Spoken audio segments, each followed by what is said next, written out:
2014ஆம் ஆண்டில் லார்ட்ஸில் நடைபெற்ற டெஸ்ட் போட்டியில் விராட் கோலி 235 ரன்களை குவித்து அசத்தினார். இந்தியாவுக்கு வெளியே விராட் கோலிக்கு இதுதான் முதல் இரட்டை சதமாக இருந்தது. வினோத் கம்லி 224 ரன்கள். 1993ஆம் ஆண்டில் இங்கிலாந்து மண்ணில் வினோத் கம்லி தொடர்ந்து அதிரடியாக விளையாடி 224 ரன்களை குவித்து அசத்தினார். அதன் பிறகே கம்லிக்கு ரெகுலராக இடம் கிடைத்தது. குண்டப்பா விஸ்வநாத் 222 ரன்கள்.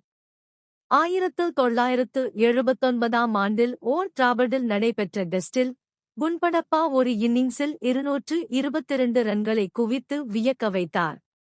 இங்கிலாந்து பவுலர்கள் ஆக்ரோஷமாக செயல்பட்ட போதும் அமைதியாக செயல்பட்டார். 1979ஆம் ஆண்டில் எட்ஜ்பாஸ்டானில் நடைபெற்ற டெஸ்டில் சுனில் கவாஸ்கர் 221 ரன்களை குவித்து அசத்தினார். இங்கிலாந்து மண்ணில் அடித்த இரட்டை சதங்களில் இதுவும் சிறந்த இடத்தை பிடித்தது. 202ஆம் ஆண்டில் ஓவலில் நடைபெற்ற டெஸ்டில் ராகுல் திராவிட் 217 ரன்களை குவித்தார். இப்போட்டியில் இந்தியா தோல்வியை சந்திக்கும் நிலை இருந்தபோது திராவிட் தொடர்ந்து நிதானமாக விளையாடி 217 ரன்களை குவித்து ஆட்டத்தை டிரா செய்ய உதவினார்.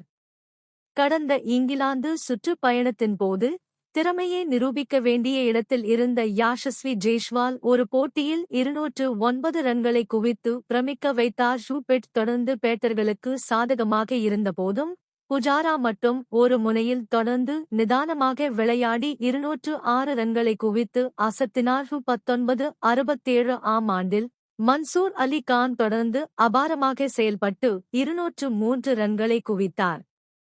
தொடர்ந்து ஆக்ரோஷமாக விளையாடி அசத்தினார். அவரது அபார ஆட்டத்தை பார்த்து அந்த காலகட்டத்தில் சிலர் கிரிக்கெட் விளையாட ஆரம்பித்தார்கள் எனக் கூறப்படுகிறது.